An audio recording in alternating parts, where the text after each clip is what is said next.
Namaste, guys. I'm Susan with Pack Leader Dog Training, and I'm here with Rachel Kohler Dog Training, and we are here for our weekly Q&A as always, number 39, right before 40, which is crazy. Right. Super crazy. It just hit me today because I usually always comment. I'm sorry to cut you off. No, go ahead. Okay, I think you're lagging a bit. But I usually always comment at the beginning of the Q&As like, "Oh my gosh, it's already Q&A number blah." And I haven't done that in a while. I think I've just like kind of forgotten about the number. But today, right before we started, I have to like edit where it says Q&A number blah. I have to like pre-make those and I load them into the Q&A. Yeah. So I haven't made them in a while because the first time I did them, I just made a bunch of them. So I was sitting here typing them like Q&A 39, Q&A 40, 41, and I was like, oh my gosh, that's a lot. It just hit me today how many we've done. Crazy. Yeah, I can't believe it. And I was telling somebody just the other day, oh yeah, I had a client, I had him recording an interview, and I was like, yeah, don't get me wrong. I know it's a big ask to ask my clients to sit in front of a camera and do an interview for me, because I hate being in front of the camera. And they'll be like, "Oh, well, your Q&A." I was like, "Oh, I've come a long way." When we first started the Q&As, we would like pre-record them and I would go through and like edit and chop out any time where I would like stutter or say something wrong. I would like chop it all out before we posted it. Yeah. And then somebody, Susan, had the crazy idea to go live and you somehow convinced me to do it with you. And then here we are. Here we are, Q&A number 39. That's crazy. If I start to lag too bad for you, just let me know because I'll just move. Okay. I can hear you. You're pretty blurry, but I can hear you fine at least. Okay. If you want to tell us about your day, I'll try to move and see if I can get a better signal. Yeah, you could do that. Let's see. So today I had a pretty short day for once. I had 2 train and play pups. I had Jade and Sally. So one thing I'm doing with Miss Jade is she has she's got kennel issues. So, you know, the plastic thing at the bottom of the kennel, she's even taken to chewing that up because she's lost bed privileges. So what I've done with her today is kennel drills. So while I can't practice long durations of her being in the kennel and me not in the room and just monitoring her, because that would be kind of a waste because they're paying me to be there. I don't want to just sit there and monitor the dog in another room for an hour. So what I'm doing now is I'm changing her picture of the kennel. So right now her picture of the kennel is I go in here, I act a fool because I don't want to be in here. I chew up my blankets. I chew up the floor part of the kennel. I want to start to change her picture of the kennel. So we've done kennel drills. Different dogs have different rules. Some of my dogs are allowed to run in the kennel whenever they want, and some of them need to ask permission. Because Jade is already pretty flighty, kennel drills for her look like waiting for permission to go into the kennel. I then invite her into the kennel with the kennel command. She is to go in and lie down. That's much better, Susan. The lighting's weird, but I can see you much clearer. She is to go into the kennel and lie down and stay lying down until I release her. With Jade, she has to lie down while I open up the kennel door. So the rattling of the kennel door was a really big struggle for her. I have to open the kennel all the way, and she has to wait for me to say break before she comes out. We did a lot of drills like that. We did a few minutes practicing with me like stepping out of the room. I set up my phone on the camera so I could like see her. And I practiced holding her accountable for lying down. And then she was like licking at the bars, and I had to cut that out because I know that leads to her biting at the bars and biting at the tray in the bottom of the kennel. So there's a lot of just. Did you say this was for Sally? For Jade. Oh. Yeah. So we worked on that a bit today, and she did really good. And one thing I did, Susan, that I think you might think is interesting is, you know how we go through our 4 stages of e-collar training? Mm-hmm. I actually started that with her for the kennel command. Something just about how Jade is, I just kind of felt like kennel, like just the kennel command itself was going to need to be on the e-collar because she's extra flighty. And she's very fast. Like, she's very fast. So kennel, we named like very quickly. There's no need to do leash pressure. So it was just lure, named it. And then we went to CS, caught onto that super quick. And by the time I left Mhm. today's lesson, kennel was on NCS. Wow, that's Which I awesome. thought was pretty interesting. I We didn't don't realize usually. she had that. Yeah, it's not something that was talked about a lot. It kind of was coming to light near the end of her training. Because with my 90-day protocol, I encourage dogs be crated when they're not supervised, so they can't practice unwanted behaviors, and then crated when you're not home for the same reason. And then, of course, throughout the day for them to learn it's okay to be in the crate when you're home. Mhm. And it was brought up that she's bad in the crate. She chews up her blanket, and then it's new that she's been chewing up the tray in the crate. Wow. So I talk with them about correcting that type of behavior, but I want them to have a nice solid kennel command. She's done low level in my car well, but I want her to be able to do that in the kennel too. So I wanted to make sure she understood that picture change, and she did great today. I'll have her again on Thursday. I'll work on that a lot, and then teach her parents everything so they can start holding her accountable in the kennel. That's awesome. That's great. That is much better, by the way. I can see your face now and not just like a blur. Oh, good. Good. Yeah. So I'm down on the main level now. So I was upstairs. Ah. Yeah. So, what about you? I know you're on your vacation. How's that going?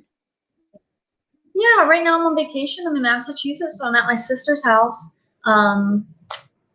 It's about a 6-hour drive for us. Wow. So we're here until tomorrow morning. Got to bring the pups. So it was awesome. We're going to go home tomorrow. And then I'm going to still have vacation for another 2-ish weeks. So I'm pretty excited about it. Yeah. First Exciting. time I won't have anything to do that's dog related. So it's crazy. You're gonna be like so weirded out. You're gonna be staying at home like, what do I do? No, I know. you're gonna enjoy your time. Because it's different because I'm not at my house, right? So it's like, okay, yeah, I'm on vacation, like whatever, yeah. But when I go home, I'm gonna be like, it's gonna be great. No, it's gonna be awesome. I'm enjoying So, question for you. it. 6-hour drive. You mentioned this on your story, and I want to touch on it. You've got 2 dogs. Mhm. How on earth do you manage a 6-hour drive going to a fairly unfamiliar place? I'm sure they've probably been there at some point in the past. But 6-hour drive to an unfamiliar place. I know there was a lot of people at one point, different environments. What does that look like? Because I'm sure a lot of people would be thinking about a 6-hour drive with 2 dogs and thinking, Yeah, so I actually got asked by a couple different people how my dogs do in the car. I'm fortunate enough that we've done a lot of car stuff, that they're really good in the car. We had suitcases, so I couldn't have my seats down like normal. So my seats were up, so they were just in the back part of the vehicle, Sadie and Little. It's just enough space for them to really stand up, turn around, and lay down. So they weren't in kennels, they were just together in that space. And they would kind of flip flop. So I don't have my dogs auto down in the car because they don't have car issues. But if you have a dog that's anxious, normally in the car, then I would have them just being down the whole time because you don't need to be up because it makes them more anxious. They're moving around. But they were in that little space. They were pretty good most of the time. Then when we got here, we were pretty structured. So we go out to go potty, and then we come inside, and you come in and you do a place command. So I'm not going to let you do a free-for-all because you haven't earned that freedom. I don't know what you're going to do in here. I don't know, because sometimes Sadie's weird, and she'll go over and mark somewhere. And I know that Becky's dog, one of Becky's dogs, has gone potty in the house before, and so Sadie might smell it and try to mark it. So until I know that everything's cool, you're in a place. You don't need access to this whole big house. You haven't earned it yet. So I would rotate them from being in place to being in the bedroom, in the kennel, to being in a break. And then when the party started, they were away as people came in because it was a party. So people don't all just show up at 6 or whatever. It was, here's a person, there's a person, here's some kids, there's a person. So they were in the room until everybody was done eating. So the party started. We ate at like 12:30. So they didn't come out around people until about 1:30. They don't need to be out here as everybody's getting here because that's all anxious stuff. People coming in randomly. They didn't need to be out when everybody's eating because I don't want to have to watch you and say, oh, get out of there. Nope, get out of there. Nope, get out of there. Nope, nope. So you're away. I don't want you bothering people while they're eating, and I want to enjoy myself. So they were in the room that we're staying. And then I actually had them come out in waves. So like Sadie came out, she did her thing. I outed her from people. I just had her exist. And now Sadie goes away and Little comes out because, yeah, they're fully trained dogs, but I'm only one person. And I'm going to advocate for them and me. I want to be able to enjoy my time too. So if I had 2 dogs out here, I will be having to look and be like, Sadie out, Little down. No, Sadie, come back over here. Little, stay over here. I want to enjoy myself too. This is a party. I'm supposed to be on vacation. So I would do 1 dog at a time. And I would, just because I'm a dog trainer doesn't mean I'm exempt from people asking me these things, which make you feel bad. So if Sadie was out, oh, where's Little? If Little's out, oh, where's Sadie? Calm down. Oh, they're in the kennel. Oh, they're in the room. Do you want to watch both of my dogs and make sure they don't eat something off somebody's plate? Knock over a little kid, go around the front of the house, down into the road. You know what I mean? Like, trained dogs aren't without effort. Easier, right? Right. Well, 1 dog at a time because I'm only one human. So just because I'm a dog trainer doesn't mean I'm exempt from all these questions either that make you feel bad. But yeah, I was like, no, they don't have to be out. So it went really well just because we're on vacation doesn't mean they don't get structure still. It's not a free-for-all. That's just what I did. I just had them out at different times. Sadie's out for half an hour, Little's out for half an hour. And then as it got less and less, because there was probably like 50 people here, and there's kids walking around with food, and they're on Sadie's level, and Sadie's a dog. If I'm not watching Sadie like a hawk, yeah, she's probably going to lick the kid's ice cream cone or whatever. She's a dog. So just because she's trained doesn't mean I'm not watching her like, oh, no, she's good. All right, nope, out, up, down, you know. But then as there got to be less and less people, once it got down to maybe like 15 people, then I could have both dogs out because it's not so hectic. But it went really, really well. Like, having a trained dog is really awesome. It lets you be able to enjoy life and have them in your life with you, but it's not without effort to maintain that. I love that. I love that you said it again because you said it and I was like, I love that, and then I forgot it, and then you said it again. But having a trained dog it's not effortless, you know, or it's not without effort because we still have to hold them accountable. That's part of the reason why our dogs are so good because we keep up with that training. So it's not like, okay, like you retrain Little. So it's not like, all right, cool, this was Little's last day of training, throw it all away. Like, we still have to keep up with their training. Even as trainers, we still have to maintain their training, make sure they're on their best behavior. But it's a lot easier. So it goes from, I guess it's both managing, but it goes from like managing a dog who's like crazy. But these are trained dogs, so we're just keeping up with their training and holding them accountable. Right. Which is a lot easier to do than managing a crazy dog bouncing off the walls, jumping on people, like getting into everybody's food. You're just making sure, hey, like, you remember the rules still apply here, and holding her accountable or them accountable. Each dog is different. I know we've talked about it before, but different dogs are going to have different rules. If I just had Sadie, she could be out the whole time. Now, she's older, and she will go until she can't walk anymore. Like, she physically can't walk. So with Sadie, I have to make sure I make her lay down sometimes. Aw. With Little, everybody and their brother's petting Little. And once you pet her, she slinks on over to you. And then you can't not pet her because normal people love that kind of a dog. she can't have too much affection. So it's constantly like, how much affection did Little just get? Okay, I'm going to out her off of that person now. Because You're like, yeah, if I don't, they won't stop petting her. You know, that's her plight. Everybody wants to pet Little. Nobody wants to pet Sadie because Sadie's independent. Because Sadie's independent, she can have all the pets that she wants or that people want, but that's not the dog you pet because she's off doing her own thing.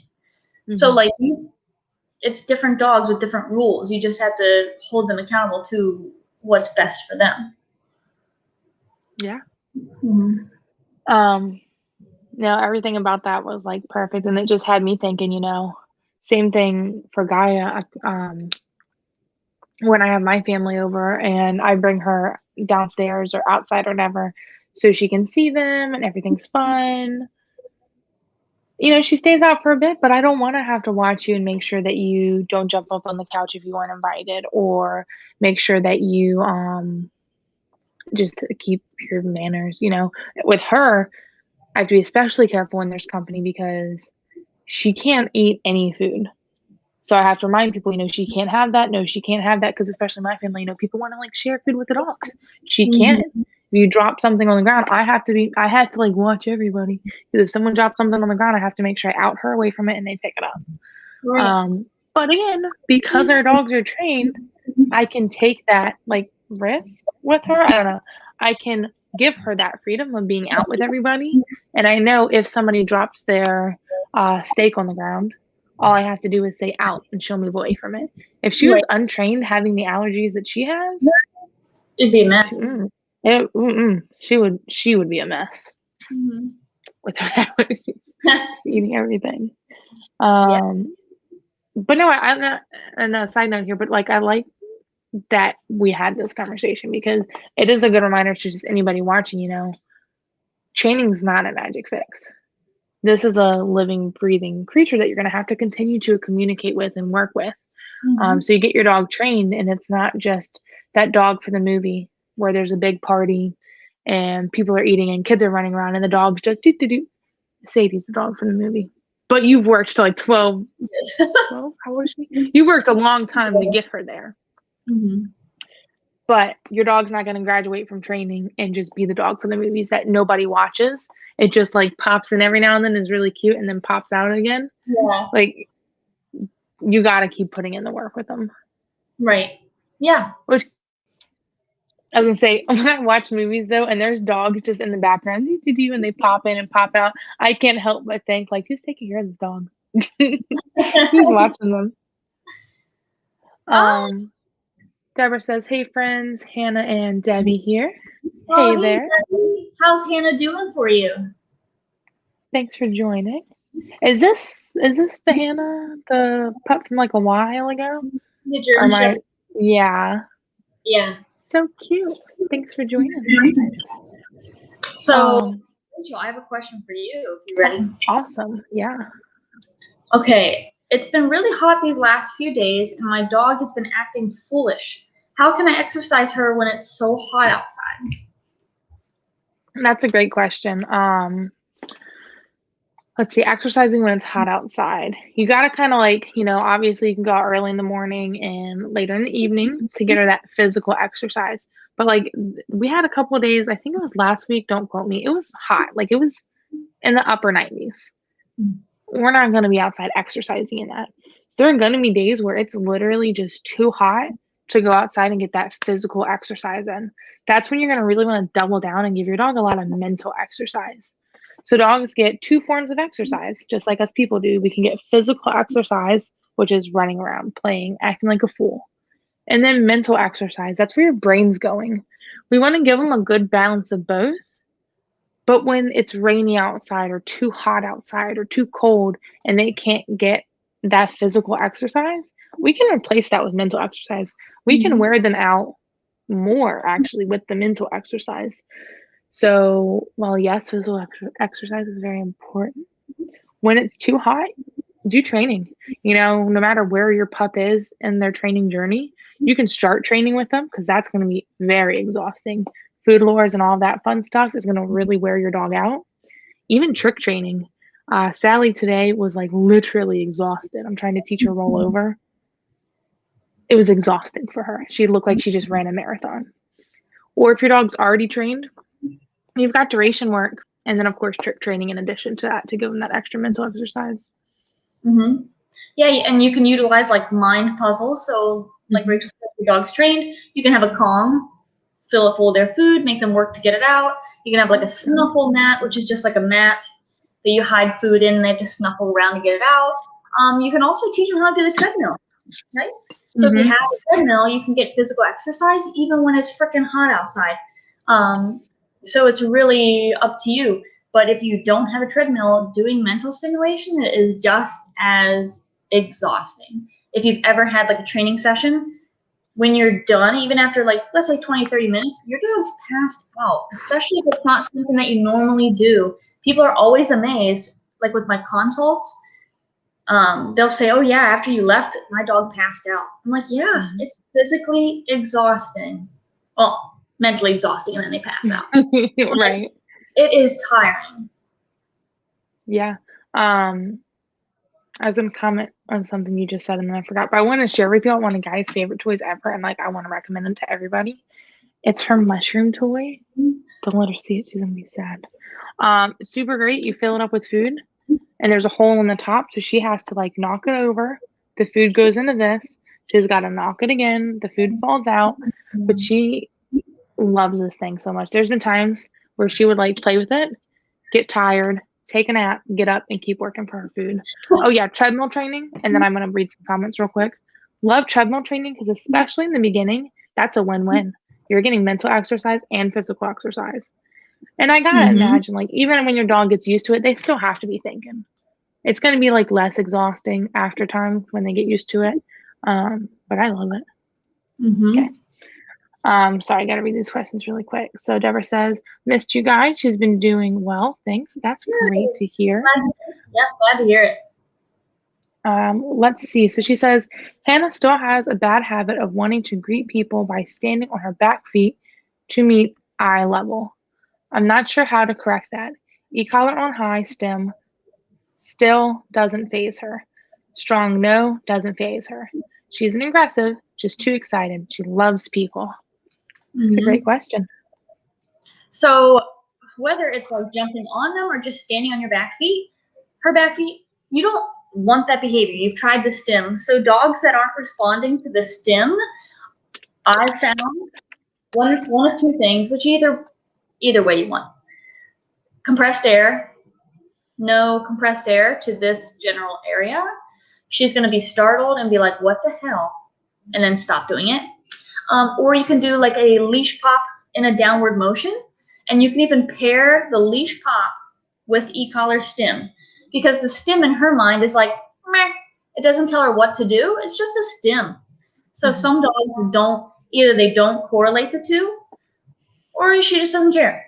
Doesn't matter. But if you have a prong and leash on her, the second she goes and stands on her back feet, you're going to say, no, leash pop down, because that's directional. And then you can pair it with the e-collar stim so that the stim and the leash pop go hand in hand. And that way, if you pair it a couple times, you can phase out the leash and go through the stim. Because she'll be like, oh, that stim, when I'm on my back two legs, it means to actually get on the floor. So the leash is directional. So my favorite way to go is the leash pop down. But you can pair it with the stim, so that way, once you pair it enough, you can just move to the e-collar by itself. Yeah. Sorry. I just had two fingers up because I had two comments and you pretty much just answered them both. So my second thing I was going to say is pair it with that leash pop, because that's going to be directional. And I want to pair them too because I want that stim to mean something when the leash isn't on. The first thing I was going to comment on, which is a little bit of a side note, but I'm going to say it anyways. Because this goes for anything. So in this situation, made me think of it, but this goes for our obedience commands too. If we correct our dog on an e-collar and they still get to do whatever it was they were doing, or they still don't have to do that obedience command, they're going to learn to not care about that e-collar stem. So she's jumped up on people, feels that stem, doesn't care. I still want to be jumping up or holding myself on my back feet or whatever it is. So that stim, she learns I can ignore this and still do what I want to do. So anytime I do an e-collar stim, I want to make sure the behavior I want stops. Whether I have to go physically remove you from jumping on people, put on a leash, give you a leash pop, or help you with the leash, do a command. Anytime you feel the stim, you have to stop what you're doing, or you have to go into a command, because dogs are smart and they know I'm okay ignoring this pressure so I can keep doing what I want. And then that was going to lead me into exactly doing those leash pops. You're not going to have a choice. You can't hold yourself up or be jumping on people if you're getting a leash pop down. That's going to give that stim value. Because I was thinking about that as you said it. Like, let's say I had a dog that was off leash and they went to jump and I hit him at, let's say I hit him at 100 on the e-collar, and I was like, no, e-collar, and they still kept standing up. I was like, what would I do? And I'd probably go over there and like knee them away just to get the point across and follow through. So you made a really good point. Like, if you blow off that stim, I'm still going to make you get down, and then I would have to pair the leash later. But like, it was just interesting that you brought that up, because yeah, she's just like, well, stim doesn't mean anything. I can still jump on people. So she says that makes total sense. Thank you. Of course, I'm glad we could help. Keep us updated on if that helps with Miss Hannah moving forward. Yeah, and in the beginning, like, don't feel bad to set her up, because you need to be ready to correct this, rather than just like waiting. And let's say someone surprises you, comes over to the house, and you're not ready. Set it up multiple times until you set her up and she's like, I'm not jumping anymore. So set her up with a leash and prong on and the e-collar. Make it very like organic. So you're not, you know what I mean? Like, you're not like prepped and ready. It's just, here's the leash on my dog. I have my friend coming over in 5 minutes. I know my friend's coming over in 5 minutes, but Hannah doesn't. So I'm gonna be standing like around the door. She's on a leash, but it's nice and loose. The other mistake people make, especially when they're setting their dog up, is you don't have the leash too tight. So I'm not gonna prevent her from jumping up. So the leash is gonna be like, make that choice, nice and loose. Let her make the choice of being good or bad. If she makes a good choice, yay, food reward. If she jumps, no, and leash pop down paired with the stim. But definitely set it up first. Yeah. And yeah, definitely keep us updated though. I think once you start pairing the leash pops, you're going to see a big difference there. But yeah, no, Susan, the reason I mentioned the e-collar stim thing is because I've seen it happen, and it took me a while to figure out what was happening. So I had this dog go through training with me, and her correctional level was a 10. Her correctional level was a 10, and then over time, her correctional level just went up and up and up and up and up, to where we'd be at like a 40, and she'd be like, meh, I don't really want to listen still. And I found what was happening was, if the owner would give a command and say no and correct, the dog didn't have to do it. So I always tell my owners, the e-collar doesn't hurt. It can definitely become uncomfortable, but it doesn't hurt. And if what your dog wants to do outweighs this pressure, they're going to learn, I can still do what I want to do. I'll take this pressure and still do what I want to do if I'm not made to, right? So if I ask my dog to do a command and I say no and correct on the e-collar, and then they don't have to do the command, they're going to learn, I'll take that correction and keep doing what I want. Whereas for me, I tell my dog a command. If they don't do it, they get a correction, and then they have to follow through. So either way you're doing the command, you can avoid the pressure by doing it the first time. But they learn, if they're not made to follow through, I'll just take that pressure. And I think that's one thing that confuses people a bit, because they're like, they've got a correction. Shouldn't they just do it? No, they'll take that L. They'll take that correction, no problem, because it doesn't hurt. That level of uncomfortableness was worth getting to do what they wanted. Right. She said, yep, that was what was happening with her. She was getting up to a 35. Yeah, so she decided that jumping up on people or standing on her back legs was more important than that 35, right? She's like, I'll take that pressure so I can keep doing what I want to do, right? Right, and because Deborah, you didn't know how to move forward with that. So Hannah's like, oh yeah, I'm going to feel this 35, but in the end, I'm still able to stand up. So I'm just going to wait it out Mm-hmm. and get what I want. So But it was a very good point. That was awesome. that was a great question. I'm really excited to hear you back soon, and I think it's going to be really good because Deborah's going to be, not Deborah, sorry, Hannah's going to be like, oh, cool. I really can't jump on people. Yeah. It's going to be game changing. So, we are at the 30-minute mark, which if anybody else has any questions, comments, or concerns to throw in, I know you're probably ready to get back to your vacation. Well, yeah. I have some time off, but if anybody has a question, you can shoot it in real quick while we're still here. Any fun plans for the rest of your day, Susan? Rest of the day, no. We were out swimming, which you saw in my story. So cute. And I don't know. Ooh, I don't know if you can see it here while we're still in here. Look at this. You Is that did insane? it. Yep. I need you to send me that picture. Thank you. That might be the cutest thing I've ever seen. I got Miss Sadie on the floaty, which is insane because I didn't think she would care to do that. But yeah, she got on the floaty. How? I put it up to the side of the pool, and then I patted it like I do anything else. So this is a floaty. I was like, Sadie. And then I kind of held it underneath so that she doesn't just sit on it like walking. And then yeah, she just laid on it, and I was like, that's pretty cool. Plus, I think she was excited to be in the water because she loves to play ball in the water, but her mouth is open, right? So she catches the ball, but her mouth isn't like suctioned. It's like this. So as she's swimming, water goes in her mouth, and so she's chugs, and she'll throw it. So I stopped her from getting in the pool to avoid vomiting. So she desperately wanted to get in the pool. So I think that was her fine. I'll get on the floaty if that means I'm allowed to be in the pool. I love that. Yeah, it's pretty cute. I love but that. Yeah, since downpoured, it started thundering and stuff. So we came inside. So I think we're just gonna have dinner, watch a Simpsons marathon, maybe play some games, and that's it.